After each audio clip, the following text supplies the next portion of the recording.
जी student अस्सलाम वालेकुम। सबसे पहले माज़रत के 2 हफ़्ते बाद आज लेक्चर अपलोड कर रहा हूँ। तो पिछले लेक्चर की कंटिन्यूएशन में आज हम सीखेंगे कि रिग्रेशन लाइन को एस्टिमेट कैसे करना है एक न्यूमेरिकल की सूरत में। तो चलते हैं क्वेश्चन की स्क्रीन पर। जी स्टूडेंट, ये क्वेश्चन मैंने आपके सामने एक लिखा है। इसमें एक्स और वाई की वैल्यूज़ दी हुई हैं, ठीक है। और क्वेश्चन में क्या पूछा गया है कि determine regression equation taking x as independent variable, और पार्ट 2 है इसका find estimated value of y for the given value of x, और इसका पार्ट 3 है कि show that sum of error is equal to 0। तो ये 3 पार्ट हम करेंगे। तो सबसे पहले देखते हैं कैसे कैसे हमने स्टार्ट इसका लेना है। हमने पिछले लेक्चरों में पढ़ा था कि हमारी जो जनरल इक्वेशन होती है, रिग्रेशन लाइन जो है, उसको हम शो करते हैं y is equal to a plus b x से, ठीक है। y is equal to a plus b x. फिर हम इसकी नॉर्मल इक्वेशन लेते हैं, और नॉर्मल इक्वेशन लेना मैंने पिछले लेक्चर में आपको सिखाया था। उससे अगर आपको मतलब समझ ना आए तो आप वो लेक्चर दोबारा सुन सकते हैं। इसमें जनरल इक्वेशन हमारी regression line y is equal to a plus b x है। y और x की वैल्यूज़ हमारे क्वेश्चन में दी हुई हैं। हमने एस्टिमेट करना है a और b को। एस्टिमेट करने के बाद इसमें पुट करके ये जो लाइन बनेगी, ये एस्टिमेटेड लाइन बनेगी हमारी रिग्रेशन इक्वेशन की, ठीक है। तो अब नॉर्मल इक्वेशन जो हमने लास्ट में पढ़ी थी वो क्या थी कि a का जो कोफिशिएंट है मल्टीप्लाई करते थे और सम लेते थे तो हमारे पास आ जाता था। पहली नॉर्मल इक्वेशन क्या आती थी? Summation y is equal to n a plus b summation x. ये कैसे बनी, ये लास्ट लेक्चर में मैं सिखा चुका हूँ। यहाँ पर सिखाई तो लेक्चर बहुत लंबा हो जाएगा। दूसरी जो नॉर्मल इक्वेशन है वो क्या बनेगी? Summation x Y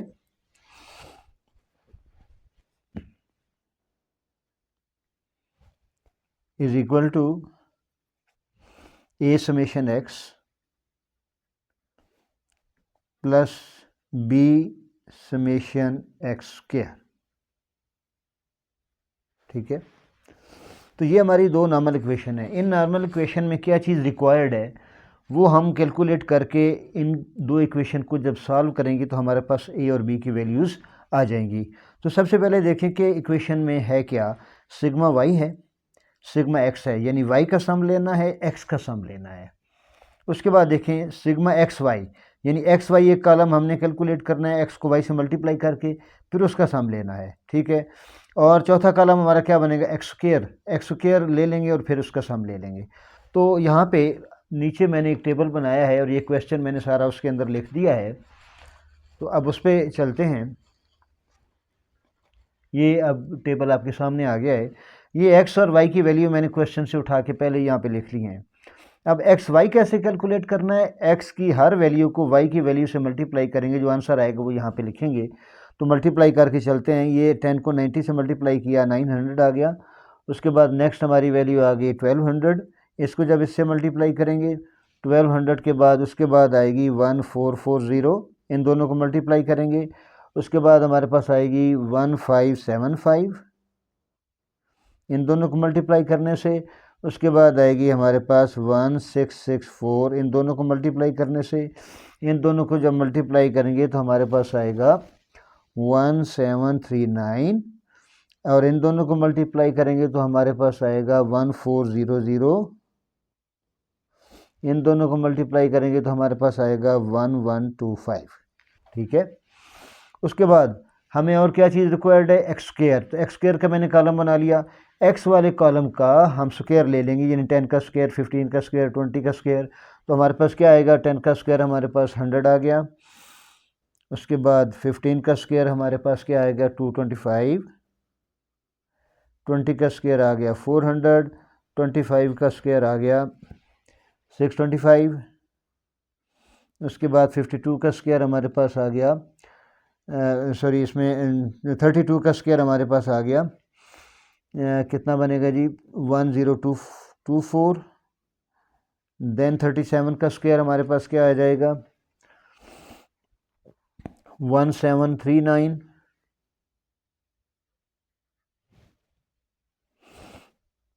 sorry 1369।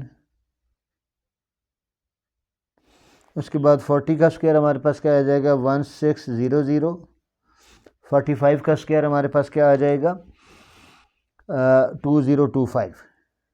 ठीक है, तो ये 4 कॉलम जो रिक्वायर्ड थे क्वेश्चन में ये हमने कैलकुलेट कर लिए। अब इन 4 कॉलम का जो सम है वो हम ले लेंगे, तो हम क्वेश्चन के अंदर उसे यूटिलाइज कर लेंगे। ठीक है, तो पहले कॉलम का सम समेशन एक्स कहलाएगा, ये हमारे पास आ गया सम 224 ऐड करके, आप कैलकुलेटर से ऐड कर सकते हैं। और वाई का सम हमारे पास क्या आ गया sigma y is equal to 40464। उसके बाद एक्स वाई का सम हमारे पास क्या आएगा सिग्मा एक्स वाई के हम शो करेंगे 11043। ठीक है, उसके बाद देखें आगे एक्स स्क्वायर का जो सम है सिग्मा एक्स स्क्वायर वो हमारे पास क्या आ गया कि इसे जब ऐड करेंगे तो 7368। तो ये जो हमारी वैल्यूज़ हैं ये हम यूटिलाइज करेंगे नॉर्मल इक्वेशन के अंदर और फिर हम उन्हें सॉल्व करेंगे। ठीक है, तो अगले पेज पर चले जाते हैं ताकि आप आसानी से क्वेश्चन को समझ सकें। जी स्टूडेंट, तो ये हमारी नॉर्मल इक्वेशन मैंने आपके सामने पहले ही लिख दी है ताकि टाइम बचे, पिछले सफ़े पे जो हमने स्टार्ट की थी। अब इस नॉर्मल इक्वेशन में हम वैल्यू पुट करेंगे एफ़ की, सॉरी सिग्मा वाई की भी और सिग्मा एक्स की भी, सिग्मा एक्स वाई की भी और सिग्मा एक्स स्क्वायर की भी। तो सबसे पहले हमने जो कैलकुलेट किया था पिछले टेबल में सिग्मा वाई की वैल्यू 464 है। उसके बाद एन कहाँ से, एन है 8, क्योंकि हमारे पास जो पेयर में वैल्यू है 8 वैल्यूज़ हैं एक्स की भी और 8 वैल्यूज़ हैं वाई की भी। तो जितने पेयर होंगे वो एन यहाँ पे आएगा। एन हमारे पास 8 है, यानी 8 पेयर बने हुए हैं तो 8 आ गया, यानी एन ए 8 बन गया, plus b summation x, b मैंने यहाँ पे लिख दिया और समेशन एक्स की वैल्यू टेबल से 224 उठा के लिख ली। टेबल के बॉटम में आप देखेंगे ये 224 आपको सिग्मा एक्स के नीचे मिल जाएगा। उसके बाद सेकंड इक्वेशन में हम वैल्यू पुट करें, सिग्मा एक्स वाई हमने टेबल से जो कैलकुलेट की है वो 11043 है। उसके बाद ए समेशन एक्स जो है वो 224 है और साथ ए आ गया आपके पास। उसके बाद है plus b summation x square की वैल्यू हमने टेबल से ली वो 7368 है, उसके साथ बी आ गया। तो यूँ हमारी ये दो जो नॉर्मल इक्वेशन है इसमें हमने वैल्यूज़ पुट कर दी। अब स्टूडेंट्स करना क्या है कि इक्वेशन को हमने सॉल्व करना है। ठीक है, ताकि हम ए और बी की वैल्यू फाइंड आउट कर सकें। तो आसान तरीका ये है कि देखें एक कोफिशिएंट यहाँ पे 8 है, यहाँ पे 224 है। अगर 8 को 28 से मल्टीप्लाई करें तो 224 बनता है, तो फिर हम इन्हें माइनस कर लेंगे। तो एक्चुअली करना क्या है, पहले तो ये है कि सेकंड इक्वेशन में से हमने फर्स्ट इक्वेशन माइनस करनी है। क्या करके, फर्स्ट इक्वेशन को 28 से मल्टीप्लाई करना है और सेकंड इक्वेशन में से माइनस कर देना है। तो देखिए सेकंड इक्वेशन हम पहले ऊपर लिख लेंगे, ये सेकंड इक्वेशन, इसकी ज़रा तरतीब मैंने बदल दी है, लेफ्ट साइड पे इधर लिख दी है और राइट साइड इधर लिख दी है ताकि सॉल्व करना आसान हो जाए। अब फर्स्ट इक्वेशन को 28 से मल्टीप्लाई किया, हर को यानी स्टेज में इसमें यानी हर एलिमेंट को 464 को भी, 8 को भी और 224 को भी हमने 28 से मल्टीप्लाई किया और यहाँ पे नीचे लिख दिया। ये 224 ए कहाँ से आया, इस 8 ए को 28 से मल्टीप्लाई किया, ये आ गया। 224 को 28 से मल्टीप्लाई किया तो ये आ गया, उसके साथ बी भी आ गया। ठीक है, अब जो लेफ़्ट साइड है इसकी 464, इसको 28 से मल्टीप्लाई किया तो हमारे पास 12992 आ गया। अब इन दोनों इक्वेशन को जब माइनस करेंगे तो ए के कोएफिशिएंट चूँकि बराबर हो गए हैं, लिहाजा ये माइनस होके 0 होगा और ये ए कट जाएगा और इसमें से ये माइनस किया तो 1096 भी आ गया, इसमें से ये माइनस किया तो हमारे पास -1949 आ गया। अब स्टूडेंट यहाँ पे बी की वैल्यू फाइंड आउट करने के लिए इस बी का ये जो कोएफिशिएंट है इसको यहाँ पे डिवाइड कर देंगे।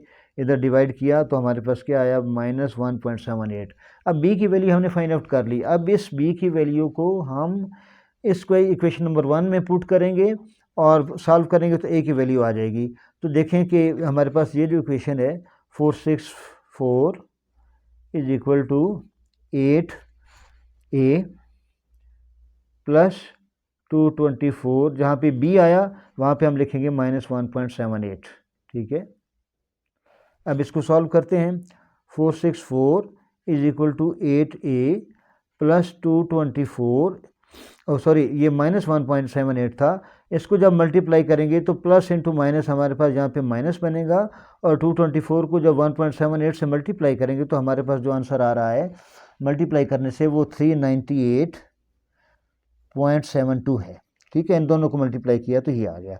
अब देखें कि हमने ए की वैल्यू फाइंड आउट करनी है। तो ये जो माइनस में आ रहा है हमारे पास 398.72, इसको हम इधर लेफ्ट साइड पर जब ले आएंगे तो प्लस हो जाएगा, यानी 464 plus 398.72 is equal to 8A। ठीक हो गया। अब इन दोनों को ऐड किया तो हमारे पास क्या आएगा, 862.72। ठीक है। अब ए की वैल्यू फाइंड आउट करने के लिए इस 8 को इस पे डिवाइड कर देंगे तो क्या आएगा, is equal to 862.72 divided by 8। तो सॉल्व करने से हमारे पास 107.84। ओके, तो ये हमने वैल्यू ए की भी फाइंड आउट कर ली। ठीक है स्टूडेंट्स, तो अब हमारी एस्टिमेटेड लाइन क्या बनेगी, जो शुरू में हमने लिखा था y is equal to a plus b x. ठीक है। अब इसमें देखें कि जो एस्टिमेटेड लाइन होती है उसको हम वाई हैट से शो करते हैं। Y hat is equal to, जो हमारे पास वैल्यू आ रही है ए की, वो है 107.84 प्लस बी की वैल्यू, प्लस जो है वो माइनस में बदल जाएगा क्योंकि बी की वैल्यू माइनस है, वो हमने फाइंड आउट की थी 1.78x। ठीक है। तो ये हमारे पास एक इक्वेशन हमने फाइंड आउट कर ली जो हमारी रिक्वायर्ड क्वेश्चन में पूछी गई थी।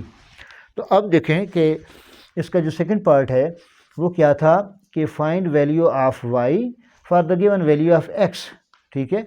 अब यहाँ पे मैं दोबारा उस पेज को वापस ले आता हूँ ताकि यहाँ आपके सामने इसको सॉल्व किया जा सके। अब देखें कि estimated value of y is equal to, हमारे पास अब जो इक्वेशन हमने फाइंड आउट की है वो हमारे पास क्या बनी है, 107.84 माइनस 1.78x। ठीक है। अब हम क्या करेंगे, जो हमने रिग्रेशन लाइन एस्टिमेट की है, x की हर वैल्यू उसमें रखेंगे और y की वैल्यू फाइंड आउट करेंगे। ठीक है। ये जो है, यानी पहले x की वैल्यू हम यहाँ पे 10 रखेंगे, फिर 15 रखेंगे, तो सॉल्व करने से क्या आंसर आएगा वो मैं यहाँ पे लिख देता हूँ। उसमें हम क्या करेंगे कि पहला हमारा जो आंसर आएगा 90.04। वो कैसे आएगा, यहाँ पे x की वैल्यू 10 पुट की। ठीक है। उसके बाद इन दोनों को मल्टीप्लाई किया और 107.8 से माइनस किया तो हमारे पास ये आएगा। दूसरी वैल्यू जो हमारी आ रही है वो है 81.14।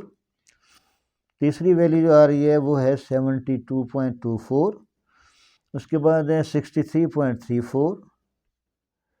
ये कैसे वैल्यूज़ आ रही हैं कि हर x की जो वैल्यू टेबल में दी हुई है वो आप एस्टिमेटेड लाइन में आप रखें और उसे कैलकुलेट करें तो ये आंसर हमारा आ जाएगा।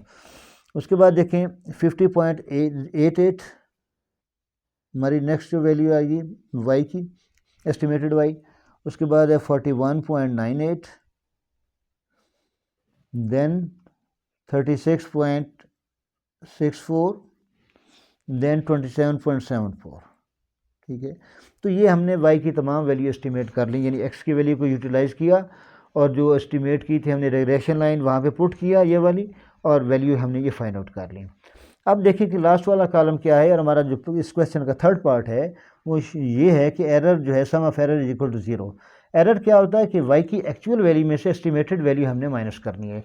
एक्चुअल वैल्यू हमारी y की ये दी हुई है क्वेश्चन के अंदर, एस्टिमेटेड वैल्यू हमारे पास ये है, इन दोनों को माइनस करेंगे, जो जवाब आएगा यहाँ पे लिखेंगे और इस कॉलम को जब हम सम करेंगे तो वो हमारा 0 आना चाहिए।